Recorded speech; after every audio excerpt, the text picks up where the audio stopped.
Vamos a hablar de la disciplina de Dios.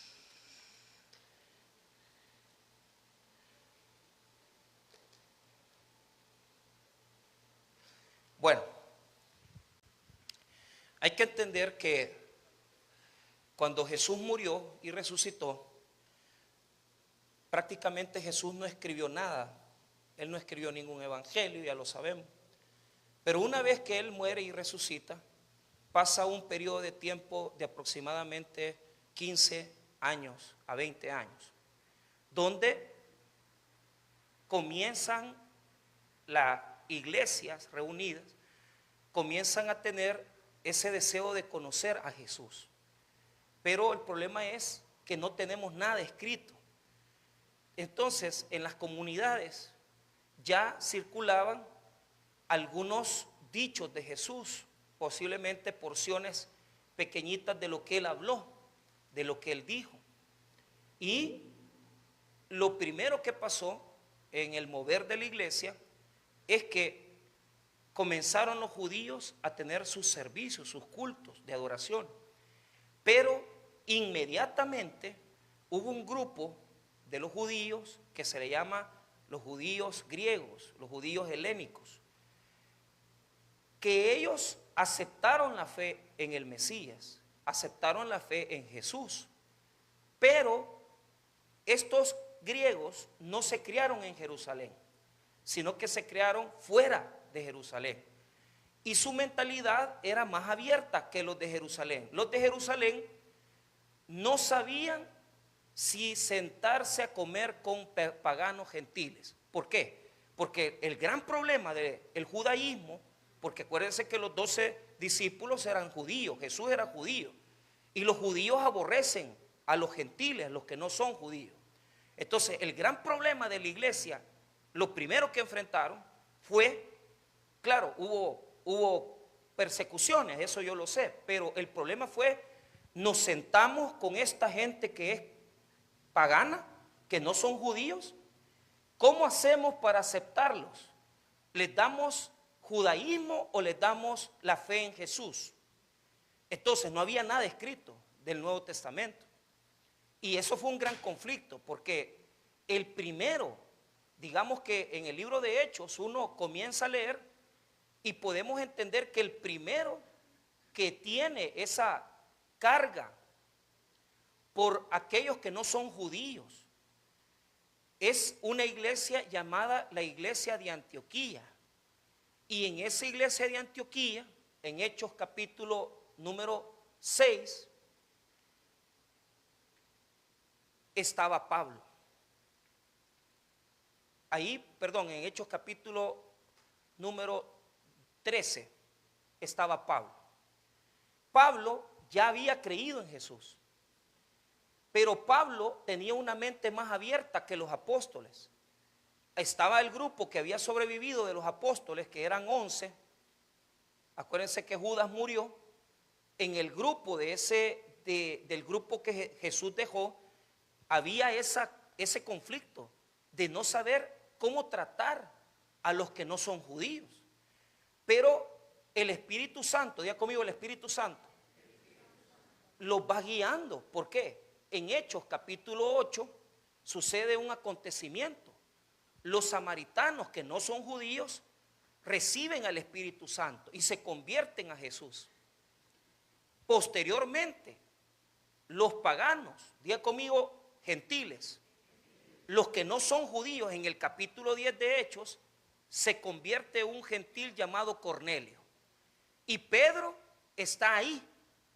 Entonces Pedro ve que el Espíritu Santo le es dado a los judíos, le es dado a los samaritanos y le es dado a los que no son judíos. Pero la iglesia de Jerusalén, los discípulos de Jesús, no se atreven a ir por paganos porque son judíos. Dios usa a Pablo para que comience a hacer viajes misioneros. La iglesia de Antioquía comienza a mandar misioneros. Dice el capítulo 13 que la primera parejita que salió fue Pablo y Bernabé. y comenzaron a ir a las ciudades. Por ejemplo, el primer viaje salieron ellos de Antioquía, fueron a Chipre y fueron a Asia. Ahí llegaron a una ciudad romana llamada Antioquía de Pisidia, y en ese lugar comenzaron ellos a ver que el Espíritu Santo comenzó a manifestarse en judíos y en gentiles. Es decir, el Espíritu Santo, Dios, quiere que todos sean salvos. Pero la religión judía no se los permite, porque dicen los judíos: ¿cómo vamos a aceptar a esto? Si estos comen cerdo, si esto yo siempre he bromeado con eso, yo siempre les he dicho que el problema de los paganos es que comían cosas mundanas, cerdo, moronga, todo ese volado, ellos lo comían. Entonces, imagínense un judío que no come cerdo y que no come ese tipo de cosas, y sentarse con un pagano, era una tremenda, un conflicto. Pero el cristianismo comenzó a abrirse. Entonces, la iglesia comenzó a ser de gentiles, de gente judía y gentil. Uno de los problemas que aconteció fue que en el capítulo 18 Pablo llega a Corinto. Entonces, allí se levanta una comunidad. Pero Corinto era una ciudad pagana. O sea, había un paganismo en la ciudad, así como aquí en Cojute, ¿verdad?, que somos algo pecadores, ¿verdad? Entonces, pero ¿qué pasa? Igual que en todas partes somos iguales, o sea, tenemos pecado. Pero en esa ciudad había un templo dedicado a la diosa Venus, Afrodita, y habían 1000 prostitutas, sacerdotisas, que se acostaban con hombres y tenían relaciones sexuales en el templo con ellos. Los marineros llegaban, porque Corinto era una ciudad comercial en donde llegaba un montón de negocios y en donde muchos marineros se albergaban ahí, y al llegar a esa ciudad se le daba adoración a los dioses paganos. ¿Y cómo no le iban a dar adoración a los dioses paganos si acostarse con una sacerdotisa en el templo de Venus era algo formidable para ellos? Pero ahí surge el movimiento donde el cristianismo tiene que implantarse como una comunidad donde ese tipo de cosas ya no tienen que prevalecer, ya no tienen que suscitarse. ¿Por qué? Porque uno tiene que abandonar realmente, si uno va al cristianismo, si uno viene a Jesús, uno tiene que abandonar las prácticas y las costumbres que nosotros sabemos que producen consecuencias en nuestra vida, pero también, fíjese bien, aquellas cosas que además que producen consecuencias malas para nosotros, también se vuelven ofensas para Dios. Entonces, uno tiene que tener una conciencia muy honesta y decir: bueno, estoy ofendiendo a Dios con mis conductas, estoy ofendiendo a Dios con mis situaciones, pero eso es una cuestión interna, pues, porque imagínense, todos tenemos una conciencia, sabemos perfectamente que hay cosas que agradan y hay cosas que desagradan a Dios. ¿Y cómo yo sé que hay cosas que desagradan a Dios? Porque yo lo siento, yo sé que lo que estoy haciendo no es correcto. Entonces, ante esa influencia, ante esa cultura pagana, donde hay una adoración a dioses totalmente paganas y donde hay una cultura sexual libertina, imagínense que se le decía corintio a una persona liberal. O sea, era una ofensa decirle corintio a alguien porque se decía que era una persona liberal. La fama que tenía Corintio era tan fuerte que se le decía a una persona que se le decía corintio que tenía, si usted era mujer y se le decía así, usted sabía que es una ofensa. Y si usted era hombre y le decía corintio, usted sabía que era liberal. Entonces, Pablo comienza a estar en Corinto y se establece en ese lugar. Había ya, pues gracias a Dios, a través del ministerio de Pablo, se establece una congregación fuerte, bendecida. Pero Pablo sale de ese lugar porque él es un misionero. Y Pablo, fíjese bien, hay que tener cuidado. ¿Por qué? Porque muchas veces queremos poner a Pablo como que fuera Jesús. Pablo es seguidor de Jesús. Escribió la mitad del Nuevo Testamento prácticamente. Pero eso no quiere decir que Pablo tenga una preeminencia más grande que la de Jesús, porque hay personas que idealizan a Pablo y ponen a Pablo en un stand, lo ponen en una posición tan alta que uno creería que son más paulinistas que cristianos. Ahora, y solo a Pablo citan, y citan las epístolas de Pablo, y Pablo dice, y Pablo aquí. Momento, ¿qué enseñó Jesús? Esa es la pregunta. Entonces, aquí viene algo importante. Pablo se va de Corintios y comienzan a llegar informes de lo que estaba pasando en la iglesia. Un problema grave fue que la iglesia estaba dividida. ¿Por qué? Porque esa iglesia seguía a varios líderes. Seguían a Apolos, seguían a Pablo, seguían a Pedro y seguían a uno que en la traducción griega no se sabe si es el mismo Cristo o es otro hombre, no se sabe. Pero había divisiones, diga conmigo divisiones. Los primeros 4 capítulos de la epístola a los Corintios, Pablo se las escribe a los corintios para resolver el problema de las divisiones. Cuando Pablo se da cuenta, porque se dio cuenta de los problemas que tenía la iglesia, Pablo escribe para resolver los problemas. Las epístolas de Pablo son para resolver problemas. Por eso es que Pablo muchas veces no habla. Pablo, usted lo lee, usted lee Corintios, Romanos, usted lee Efesios, usted no va a ver que él nos va a contar. Es que Jesús hizo milagros. Es que Jesús cuando estuvo entre nosotros sanó un leproso. Pablo no cuenta esas enseñanzas. Pablo resuelve los problemas de la iglesia. Diga conmigo, Pablo resuelve problemas de las iglesias. Entonces, Pablo nos sirve a nosotros para buscar un oriente y un occidente y un norte y un sur. Si como iglesia estamos mal, tenemos que buscar las epístolas para saber cómo los primeros cristianos orientaban sus decisiones y cómo los primeros cristianos resolvían sus problemas internos y los problemas externos. Yo no digo que todo está en las epístolas. Lo que digo es que a través de lo que Pablo escribió uno puede orientarse, porque Pablo es un hombre que conoció a Jesús. Lo conoció porque se le manifestó, no porque caminó con él. Pablo no conoció a Jesús en vida y Pablo tampoco comió con Jesús. Pablo vio a Jesús resucitado y Pablo recibió de parte de Jesús una revelación superior a la de los apóstoles. ¿Por qué? Me preguntará usted. Mi postura y la de muchos estudiosos es que Pablo era un hombre estudiado, hombre. No se puede negar que Pablo era un hombre con un criterio increíble. O sea, conocía judaísmo, conocía filosofía griega.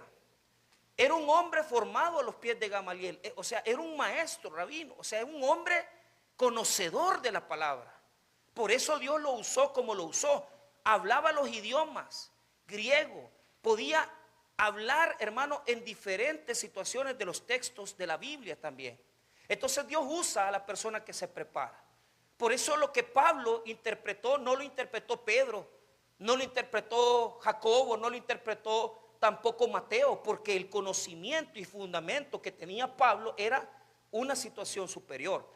Y Jesús decidió revelársele a él. Entonces, en este momento, fíjese bien, a Pablo le llegan estas notificaciones, que la iglesia está dividida. Primero, capítulos 1 al 4, Pablo resuelve el problema de las divisiones. Si andamos buscando líderes, o que en esta iglesia está, a mí me gusta el pastor fulano, y a mí me gusta el pastor mengano, no hay que olvidarse de que no podemos, hermano, estar atendiendo a seguir hombres. Y Pablo les enseña cómo resolver ese problema, pero no es el que nos atañe en esta mañana. Del capítulo 5 al capítulo 6, Pablo va a tratar 2 problemas. Un problema sexual que se ha dado dentro de la iglesia y un problema de cómo vamos a ver nuestros problemas jurídicos, porque eso lo va a contemplar en el capítulo 6, verso 1 al 11. Y del verso 12 en adelante, Pablo va a seguir hablando del tema sexual. Entonces, ¿cómo tenemos que responder ante un problema sexual en la iglesia? Y lo tomo como un ejemplo, porque muchos tenemos problemas sexuales, yo lo sé. Y también tenemos problemas porque estamos desobedeciendo a Dios en diferentes áreas. Entonces tomo el tema de lo sexual, pero no me meto allí, sino que lo que quiero decir como predicador en esta mañana es cómo tenemos que atender nuestro problema de pecado. Cómo tenemos que resolver nuestro problema de que hemos caído posiblemente en una infidelidad para con Dios. ¿Cómo bregamos con eso? Les pregunto, ¿cómo bregamos? Entonces Pablo nos va a dar un oriente y nos va a dar un occidente y nos va a dar un norte, un sur. Veamos lo que dice el verso 1. De cierto se oye que hay entre vosotros fornicación, y tal fornicación cual ni aún se nombra en los gentiles, tanto que alguno tiene la mujer de su padre. ¿Cuál era el caso? Dentro de la iglesia había un hombre que se presume que tiene liderazgo, porque entonces Pablo no lo estuviera tocando así. Es un hombre relevante. Los estudiosos piensan que puede ser un hombre líder de los grupos divididos, y otros piensan que se le llama patronazgo, es decir, un hombre que tiene dinero bastante, y que porque tiene dinero tiene influencia dentro de la iglesia. Ahora, ¿qué es lo que pasa? Él se había establecido una relación con, y esto es algo que yo quiero aclarar, muchos dicen que se acostó con su madre. No, el texto bíblico dice claramente, mire qué es lo que dice, tanto de alguno que alguno tiene la mujer de su padre, o sea, que no es la mamá de él, había sido esposa del papá, lo que no sabemos si estaba vivo el papá o estaba muerto. Normalmente en la época en la cual Pablo escribe Corintios, las chicas se casaban a los 14 años con hombres de 40 años. Entonces, probablemente, dicen algunos eruditos, que posiblemente la chica había quedado viuda, el hijo se enamoró de la chica, obviamente, y tuvieron una relación. Pero el problema es que en el texto griego, cuando se lee, y lo leo, de cierto se oye que hay entre vosotros fornicación, y tal fornicación cual aún se nombra entre los gentiles. Tanto, esa palabra, tanto que alguno tiene, esa palabra, tanto que alguno tiene, quiere decir en griego que estaban ya viviendo desde hace rato. O sea, que no fue un desliz, que no fue una cosa que les vino, sino que ya tenían ratos de estar así. Ahora, ¿qué es lo que sucede? Mire lo que explica Pablo en este texto. La palabra fornicación se debe de traducir desde el griego porneia. ¿Qué es porneia? Todo tipo de desorden sexual. O sea, no debemos decir, es que porque no está casado o está en fornicación. No, porneia en griego quiere decir toda conducta sexual que se ha vuelto pública y se ha vuelto también ofensiva. Podemos traducirla como una situación de, digamos, de conducta sexual inapropiada. No es solamente tener relaciones con una persona no casada. La palabra en griego significa un desorden público sexual. Entonces, ¿qué es lo que le duele a Pablo? Mire lo que dice. Otra vez, léalo. Tanto que alguno tiene la mujer de su padre. Pero vea lo que dice antes de eso. De cierto se oye que hay entre vosotros fornicación, y tal fornicación cual ni aún se nombra entre los gentiles. O sea, dos cosas. Ya se escucha, es una mala fama ya la que se tiene. Esa es una cosa, ya, o sea, el chambre ya se propagó dentro de la iglesia, fuera de la iglesia, tanto que hasta Pablo sabe ya. Y hay otro detalle, y el detalle es que el problema que está sucediendo, que el hombre se acueste con su madrastra, ni tan siquiera entre los gentiles, quiere decir, entre los de afuera, ni ellos lo andan haciendo. Un cristiano lo anda haciendo. Pablo no lo dice, pero lo está sugiriendo. Es decir, este que está en la iglesia, este que está en la congregación, anda haciendo cosas peores que los que están afuera. Ahora, vea lo que Pablo va a hacer. En los versos, desde el verso número 2 hasta el verso número 5, Pablo va a establecer el proceso y la sentencia del culpable. Entonces lo voy a leer rápidamente para que lo veamos. Veamos el 2. Y vosotros estáis envanecidos. ¿No debierais más bien haberos lamentado para que fuese quitado de en medio de vosotros el que cometió tal acción? Entonces note lo siguiente. Pablo se siente mal porque lo que tuvieron que haber hecho ellos es incomodarse por la actitud de él. Pero la iglesia se ha puesto en una situación de tolerancia. Entonces la iglesia se ha quedado callada, probablemente porque es líder o porque es un hombre de dinero, no se sabe. Pero lo que sucede es que se han envanecido. ¿Y qué quiere decir eso? Diga conmigo, orgullo. O sea, dentro de la comunidad decían, es que como este ya tiene salvación, como este es salvo, entonces si peca no hay problema, porque ya tiene la salvación de Jesucristo. Entonces la gente ha tomado como algo ligero lo que está pasando. Y Pablo nos está diciendo, mire, están equivocados.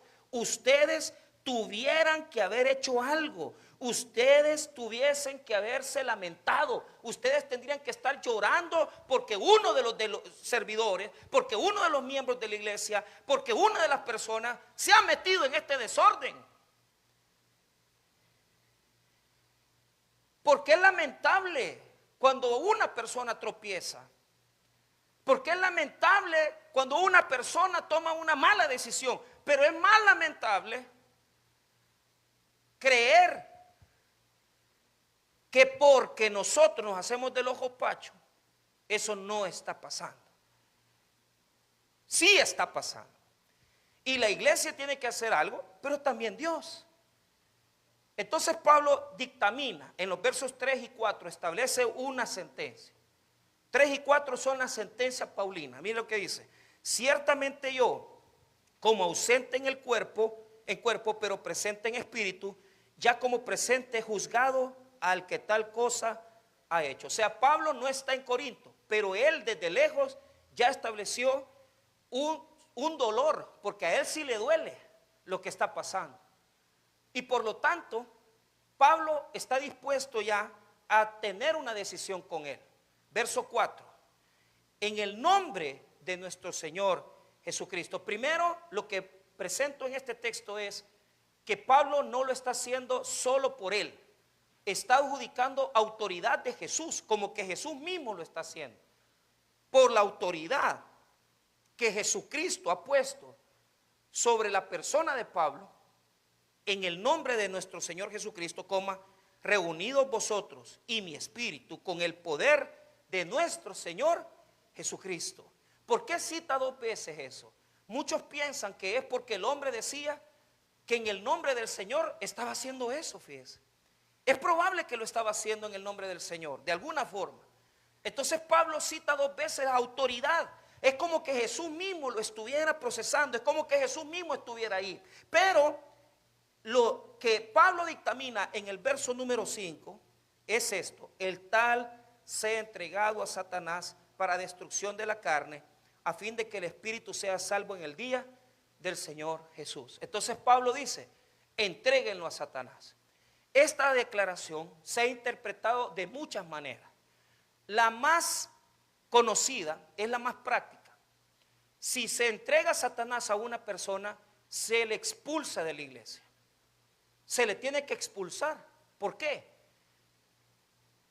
Porque ha pecado. No. Se le tiene que expulsar porque contamina a la comunidad.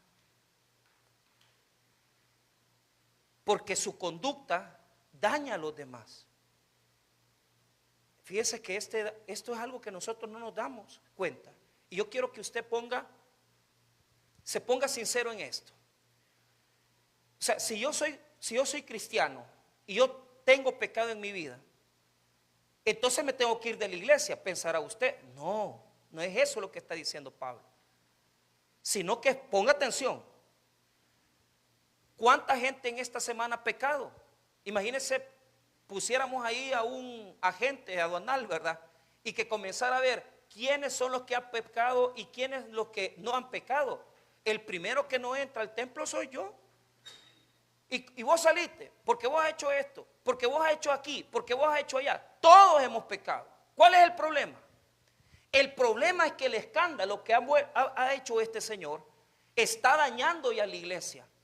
Está dañando lo que la gente sabe de la iglesia afuera, porque los de afuera dicen, mira lo que ha hecho esta congregación. Entonces esa religión permite que uno se acueste con su mamá, con su madrastra.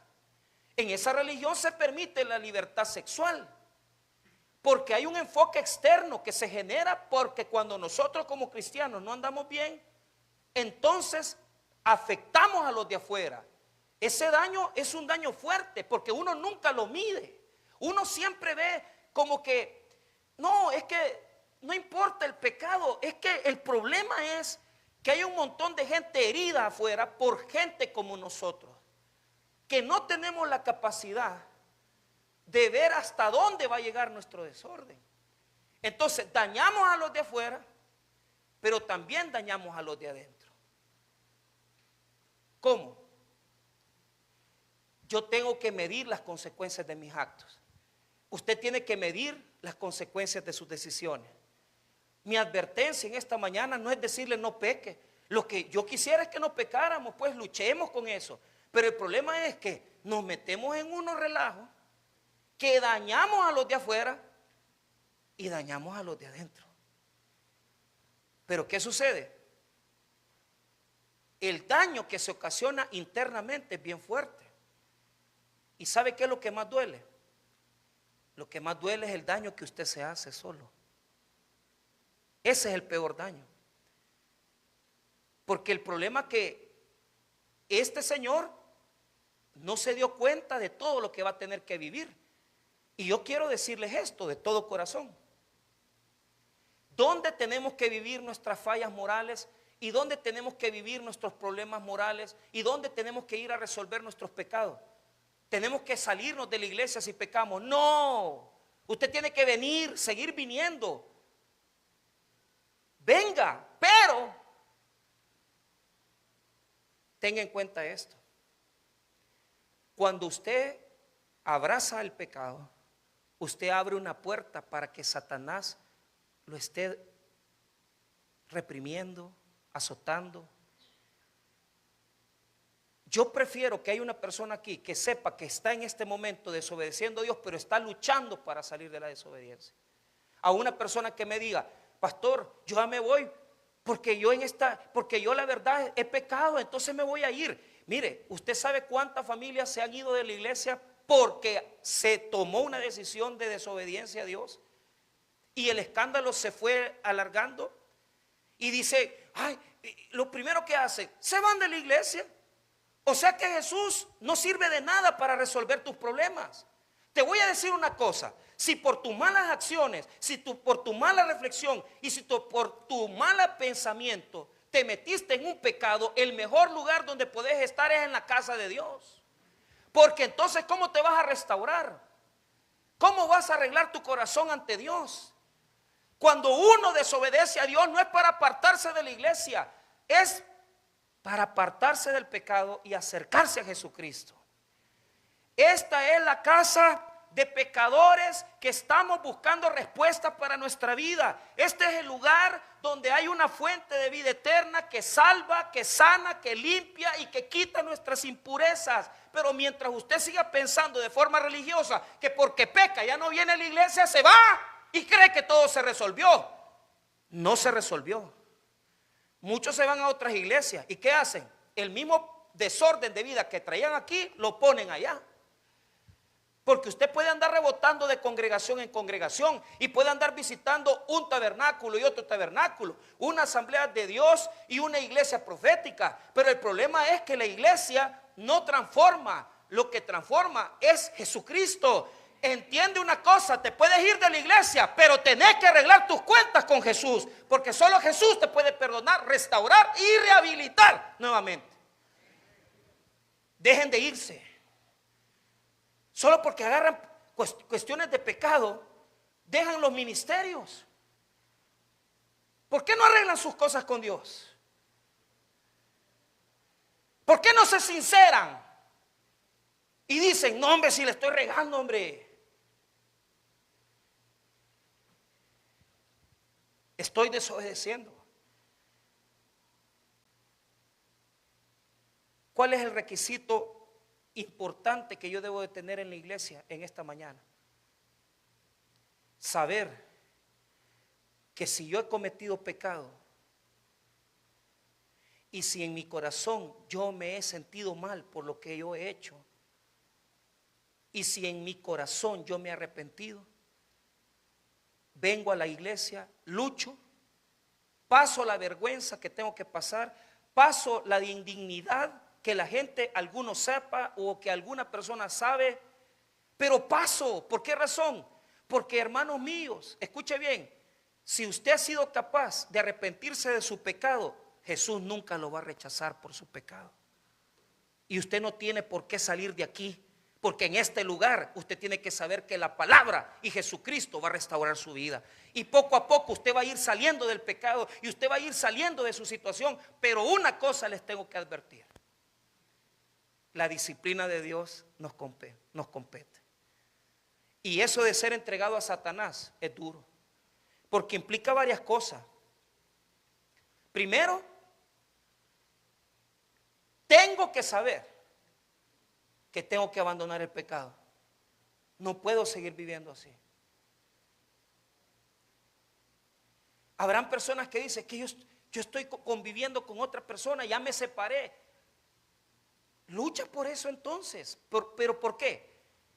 Porque si usted está arrepentido de lo que hizo y usted quiere cambiar, abandónelo.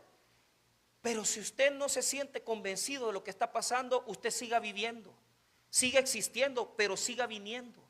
Aprenda de Dios, conozca más a Dios, porque Dios va a hablarle a su vida y lo va a enderezar. Y mire, le voy a decir algo de todo corazón: yo no conozco una persona en todos mis 27 años de ser cristiano que Jesucristo no haya transformado, hermano.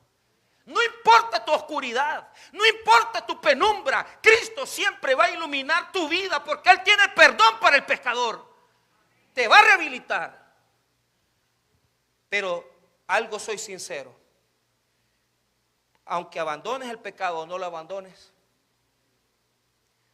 Jesús te va a disciplinar. Y esa disciplina es dura, porque pasas vergüenza, porque la vergüenza que la gente sabe lo que uno ha hecho, pero uno tiene que aguantarlo. ¿Qué le toca? La gente es miserable, la gente lo quiere ver acabado a uno. La gente no le va a venir a decir: mira, hiciste lo correcto. Pero qué bueno que en medio de toda la gente miserable siempre hay uno que te habla y te dice: aquí vengo a ayudarte. Ese es Dios. Porque cuando eres un leproso, nadie quiere nada contigo. Pero tú tienes que entender que hasta los leprosos Jesús los tocó. Y Jesús siempre te va a mandar a alguien en tu momento de crisis para decirte: no pierdas la esperanza, has pecado, te han humillado, te han ensuciado, pero yo tengo misericordia de vos. No te preocupes si tenés lepra en la piel. Jesús siempre tiene una mano que te dice: dale adelante, seguí. La regaste, te divorciaste, te separaste, hiciste lo que hiciste, pero la misericordia de Dios llega ahí. Hay que pasar la vergüenza. Y lo otro duro que hay que pasar es ser sincero uno con uno mismo. Saber si queremos realmente que Dios cambie nuestras vidas. Porque hay personas que no quieren cambiar, fíjese. Y no quieren. Y yo respeto eso. Yo no le voy a decir que están mal. Si usted piensa que está bien así, usted quédese así. Pero si en su corazón usted está sufriendo, está pasando penuria, vergüenza y humillación, y se siente mal por eso, dele gracias a Dios. ¿Sabe por qué? Porque después de la disciplina de Dios viene un cambio para tu vida. Yo he aprendido que cada vez que Jesús me poda y me limpia, es para dar más fruto. Y probablemente alguien te dejó tirado en el lodo, y probablemente alguien te dejó tirado y piensas que no va a pasar nada después. El juicio lo vas a vivir, la disciplina la vas a vivir, el dolor de sentirte abandonado lo vas a vivir. Pero después de vivir eso, dale gracias a Jesucristo, porque después del dolor y del juicio viene la restauración de Dios. Dios te va a restaurar. Diga conmigo, Dios nos restaura. No importa, hermano, que tu mundo se haya caído externamente e interiormente. No importa la bajeza que hayas experimentado. Jesucristo siempre restaura, pero nos disciplina. A este hombre lo entregaron a Satanás. ¿Qué implica? Salir de las manos de Dios y ponerse en las manos de Satanás. ¿Por qué? Porque los hermanos lo tenían que abandonar, porque tenía que salir de la iglesia, porque su escándalo era muy fuerte. A este lo tenían que mover hacia afuera. A la mayoría de los que estamos aquí nadie nos va a sacar de aquí. Pero si estás viviendo en pecado, estás viviendo aferrado a un poder del diablo. Y vos lo tenés que reconocer, que eso no es de Dios. Estar entregado a Satanás implica una separación de la gente que te ama, que te quiere, pero que te ve ahora con vergüenza. Estar entregado a Satanás significa otra cosa: tener una compulsión. En el caso del sexo que tenía este hombre, imagínense lo que dice Pablo en el capítulo 6, léalo conmigo. Mire lo que dice el versículo 16. ¿O no sabéis que el que se une con una ramera, 6:16, o no sabéis que el que se une con una ramera en un cuerpo con ella, porque dice, los dos serán una sola carne, pero el que se une al Señor, un espíritu es con él? ¿Qué es lo que está hablando? Juntarse con una persona en el pecado sexual es tener una compulsión, es tener un deseo.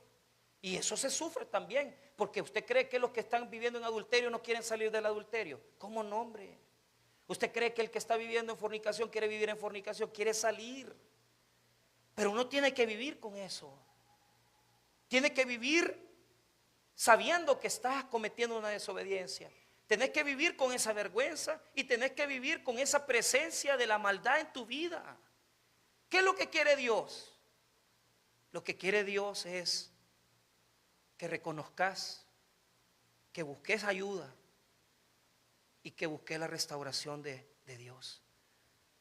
La iglesia, hermano, no está aquí para andar excluyendo pecadores.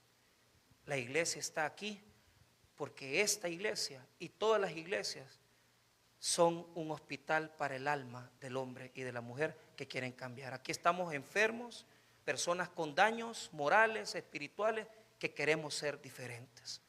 Vamos a vivir procesos de vida donde nos vamos a tener que apartar.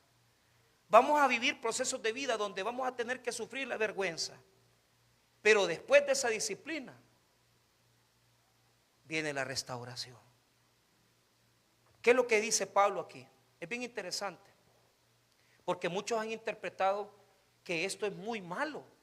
Y fíjese que no, Pablo pone una disciplina para que la persona que ha cometido el pecado se arrepienta. Mire el 5, el tal sea entregado a Satanás para destrucción de la carne, a fin de que el espíritu sea salvo en el día del Señor Jesús. ¿Qué quiere Pablo?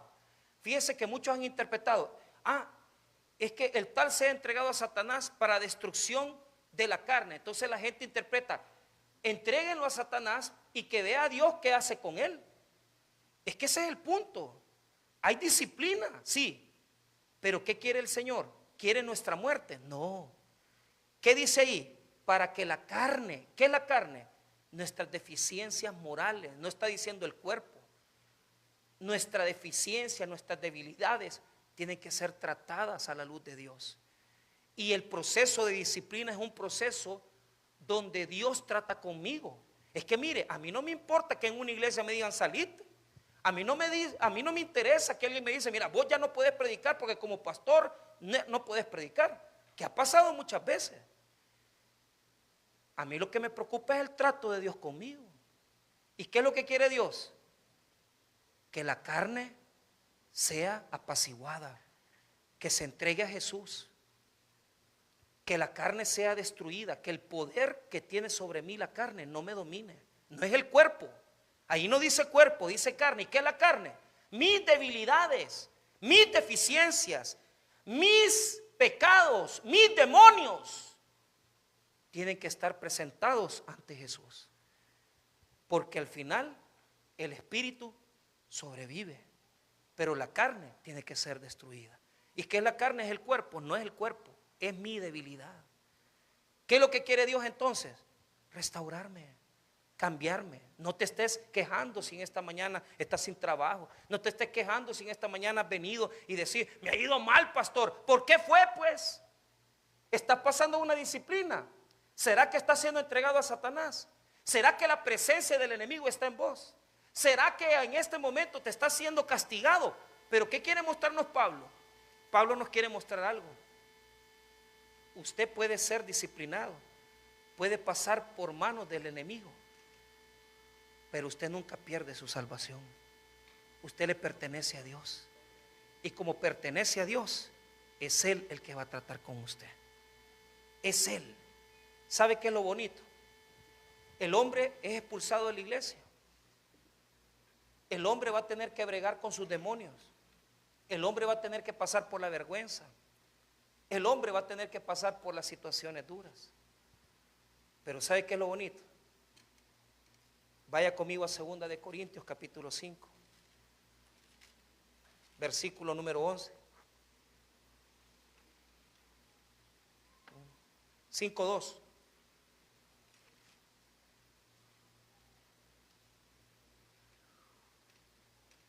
Segunda de Corintios. Esto nos hace pensar, versículo 5, 2 de Corintios 5:5. Mas el que nos hizo, fíjese bien, para esto mismo es Dios, quien nos ha dado las arras del Espíritu. Así que vivimos confiados siempre y sabiendo que entre tanto estamos en el cuerpo, estamos ausentes al Señor. Porque por fe andamos, no por vista. Pero confiamos y más quisiéramos estar ausentes en el cuerpo, presentes al Señor. Por tanto, procuramos también, ausentes o presentes, ser agradables, porque es necesario que todos nosotros comparezcamos ante el tribunal de Cristo, para que cada uno reciba según lo que haya hecho mientras estaba en el cuerpo, sea bueno o malo. Todo cristiano no pierde la salvación. Va a ser recibido por Dios nuevamente.